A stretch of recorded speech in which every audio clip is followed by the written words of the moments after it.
Hello people, hope you are doing well. आज हम लोग बात करेंगे section 12 of specific relief act 1963 के बारे में। सेक्शन 12 बहुत ही इंपॉर्टेंट सेक्शन है, हमें बताता है specific performance of part of contract. General rule sub section 1 में ये दिया हुआ है कि कोर्ट जो है वो एक पूरे कॉन्ट्रैक्ट के सिर्फ थोड़े से पार्ट को परफॉर्म नहीं करा सकता, उसका स्पेसिफिक परफॉर्मेंस नहीं कर सकता। General rule says court shall not direct specific performance of part of contract, लेकिन इसका एक्सेप्शन भी इसी सेक्शन में दिया हुआ है। इसका exception section 12 subsection 2 subsection 3 subsection 4 में बताया हुआ है। सबसेक्शन 2 कहता है if party is unable to perform small proportion plus admit compensation. क्या हो रहा है, पार्टी अगर छोटे पोर्शन को, जैसे पूरा बड़ा कॉन्ट्रैक्ट है उसमें से 40% जो है वो पार्टी परफॉर्म नहीं कर पा रही है और 60% अगर वो परफॉर्म कर पा रही है, तो देखो स्मॉल प्रपोर्शन जो है उसको परफॉर्म नहीं कर रही है और साथ ही साथ कॉम्पनसेशन भी वो एडमिट कर ले रही है कि भाई ठीक है, मैं ये वाला पार्ट अगर नहीं परफॉर्म कर पा रहा हूँ, इतना पार्ट अगर मैं कॉन्ट्रैक्ट का नहीं परफॉर्म कर पा रहा हूँ तो मैं तुम्हें कॉम्पनसेशन दे दूंगा इस पार्ट का। फॉर एग्जाम्पल, कहीं पे 100 बैग्स ऑफ सीमेंट डिलीवर करना था, उसमें से 60 बैग्स तो पार्टी जो है वो डिलीवर कर पा रही है, लेकिन 40 बैग्स, अब ये 40 बैग्स स्मॉल प्रपोर्शन हो गया उस कॉन्ट्रैक्ट का, वो डिलीवर नहीं कर पा रही, he is not able to deliver it. और उसने कह दिया कि ठीक है, अगर मैं ये 40 बैग्स जो है वो डिलीवर तुम्हें नहीं कर पा रहा हूँ तो मैं तुम्हें कॉम्पनसेशन इसके बदले में दे दूंगा। तो कोर्ट कहेगी कि ठीक है, आप स्पेसिफिक परफॉर्मेंस करो उस पार्ट का जो आप कर पा रहे हो, बाकी आप कॉम्पनसेशन आप दोगे पार्टी को जो अग्रीव्ड पार्टी है। यहाँ पर मैंने गलती से नोट्स में specific performance of small proportion लिख दिया है, यहाँ पे स्मॉल प्रपोर्शन नहीं होगा, यहाँ पे वो पार्ट होगा जो वो परफॉर्म कर पा रही है। ठीक है, तो आप इसको बेयर एक्ट से देख करके थोड़ा सा सही कर लेना। अब जो चीज़ हम लोगों ने अभी पढ़ी उसी का ये डायग्रामेटिक रिप्रेजेंटेशन है कि जो बिग पार्ट है वो परफॉर्म कर ले रही है और स्मॉल जो पार्ट है उसको वो परफॉर्म नहीं कर पा रही, तो उसके बदले में वो कॉम्पनसेशन दे रही है।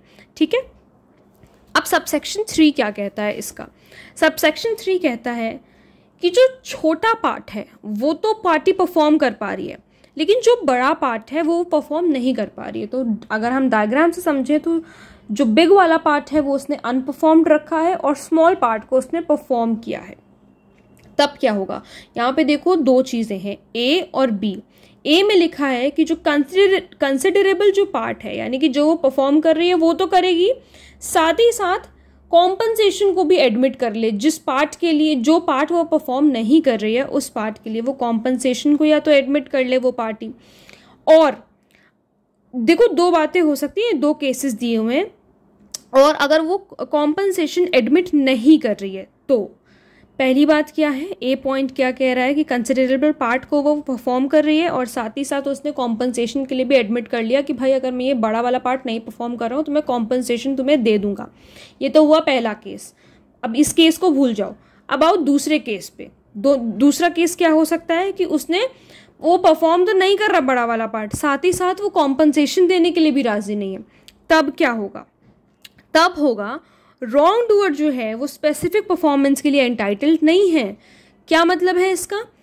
रॉन्ग डूअर कौन हुआ? जिसने कॉन्ट्रैक्ट को परफॉर्म नहीं किया। तो अब वो कोर्ट में जाकर के ये नहीं कह सकता कि मुझे अपने इस कॉन्ट्रैक्ट का पैसा चाहिए पूरा।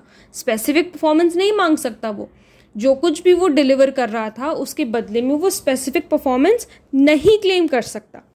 फिर क्या हो रहा है, अग्रीव्ड पार्टी जो है वो एंटाइटल्ड है स्पेसिफिक परफॉर्मेंस के लिए। देखो रॉन्ग डूअर जो है अगर उसने कॉम्पनसेशन को एडमिट नहीं किया तो वो स्पेसिफिक परफॉर्मेंस नहीं मांग सकता है कोर्ट से, मतलब वो कोर्ट में जाके ये नहीं कह सकता कि मुझे पैसा चाहिए। ठीक है, वो स्पेसिफिक परफॉर्मेंस नहीं करा सकता। लेकिन जो अग्रीव्ड पार्टी है, क्योंकि उसको नुकसान हुआ है तो वो स्पेसिफिक परफॉर्मेंस के लिए एंटाइटल्ड है। प्लस कोर्ट जो है वो डायरेक्ट करेगी रॉन्ग डूअर को कि आप स्पेसिफिक परफॉर्मेंस करेंगे। क्या स्पेसिफिक परफॉर्मेंस करेंगे? कॉम्पनसेशन देंगे उस पार्ट का जो आपने परफॉर्म नहीं किया है, और जो छोटा पार्ट है जो आप परफॉर्म करने वाले हैं उसका आप स्पेसिफिक परफॉर्मेंस करें, यानी कि आपको वो परफॉर्म करना ही करना है। ठीक है, अब क्या है, अब ये वाला जो सीन है, ये जो अग्रीव्ड पार्टी को जो स्पेसिफिक परफॉर्मेंस मिल रहा है, ये इन दो केसेस में मिलेगा जो ये बताया गया है। इफ अग्रीव्ड पर्सन, अगर पहले वाला केस है जो हम लोगों ने पढ़ा कि कंसिडरेबल पार्ट जो है वो परफॉर्म कर दे रहा है और कॉम्पनसेशन एडमिट कर दे रहा है, अगर केस ऑफ ए है तो अग्रीव्ड पर्सन को स्पेसिफिक परफॉर्मेंस तभी मिलेगी केस ए में जब उसने ये दोनों चीज़ें की होंगी। तो क्या दोनों चीज़ें? या तो उसने पे कर दिया है, ठीक है, या तो उसने पे कर दिया और हैज़ पेड, या तो वो पे कर रहा है या फिर उसने पे कर दिया है, has paid considerable part of the whole contract.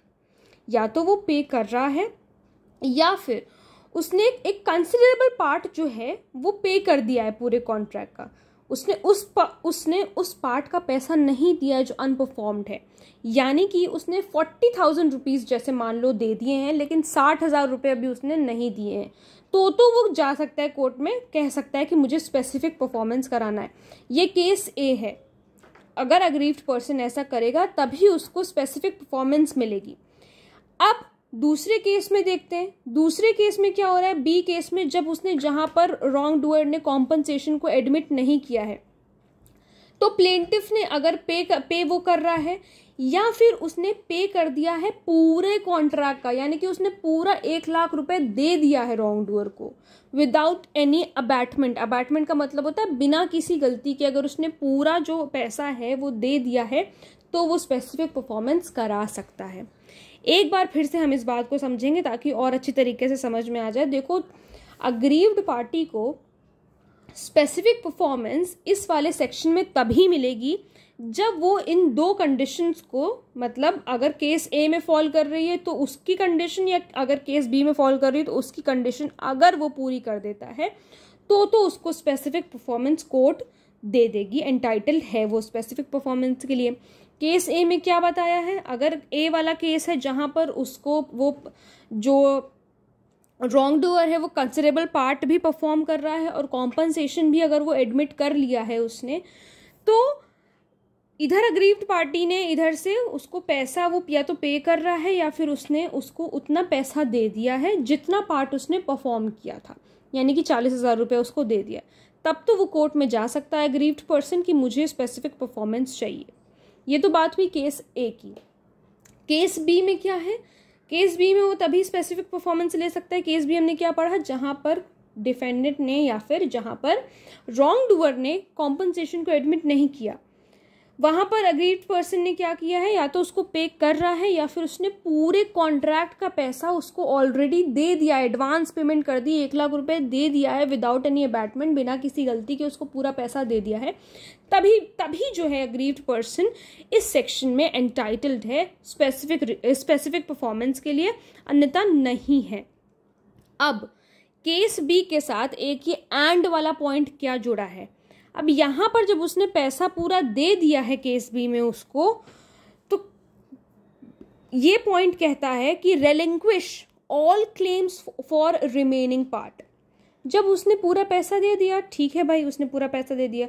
अब रॉन्ग डूअर ने क्या कहा, अभी रॉन्ग डूअर ने क्या कहा कि वो छोटा जो पार्ट है वो परफॉर्म कर रहा है, ठीक है।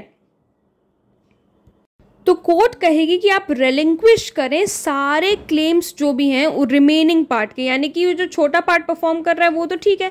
अब ये जो बिग पार्ट का जो आपने उसको ऑलरेडी पैसा दे दिया 1 लाख रुपए, 40,000 रुपए तो चलो मान लो 40,000 का उसने काम कर दिया, जो 60,000 का काम उसने नहीं किया है अब आप उसको भूल जाएं, हम उसका कुछ भी नहीं दिलवाएंगे, कोर्ट ये कहती है, ठीक है। Plus right to compensation for any deficiency loss due to default of defendant, कुछ भी कॉम्पनसेशन भी नहीं मिलेगा और जो पैसा भी आपने उसको दिया है उस पैसे को भी आप पूरी तरीके से भूल जाए, यानी कि 60,000 रुपये आपको वापस नहीं मिलेंगे। ये केस बी के साथ, ये जो अग्रीव्ड पर्सन वाला जो भी हम लोग केस बी पढ़ रहे हैं ये उसके साथ प्लस करके हम लोगों को पढ़ना है, ठीक है। अब सबसेक्शन 4 क्या कहता है, सबसेक्शन 4 कहता है contract able to perform and contract not able to perform.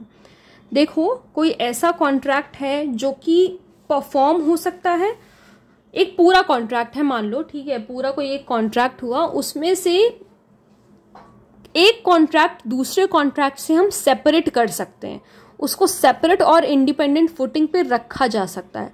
तो उसका आधा पार्ट परफॉर्म करा लो, स्पेसिफिक परफॉर्मेंस हो जाएगी कोर्ट की तरफ से, और आधा पार्ट उसको छोड़ दिया जाएगा।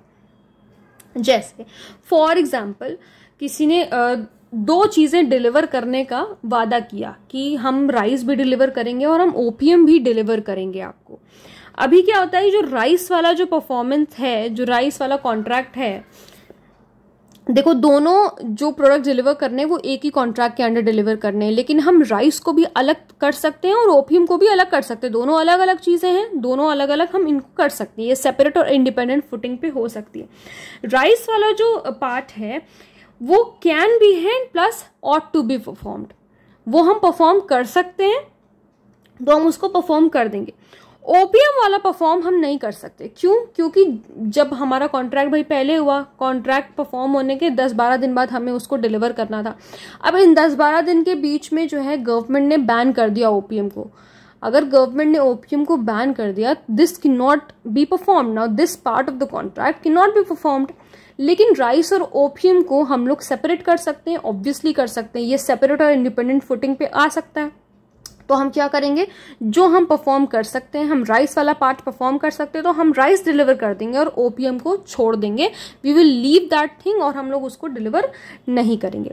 जब बैन ही कर दिया तो सारी चीज़ें ही खत्म हो गई। ठीक है, तो आई होप आप लोग को सेक्शन 12 समझ में आया होगा। अगर कोई प्रॉब्लम है तो please let me know in the comment section, और अगर आप लोग इस टॉपिक पे वीडियो देखना चाहते हैं तो वो भी प्लीज़ मुझे ज़रूर बताइएगा। Thank you so much.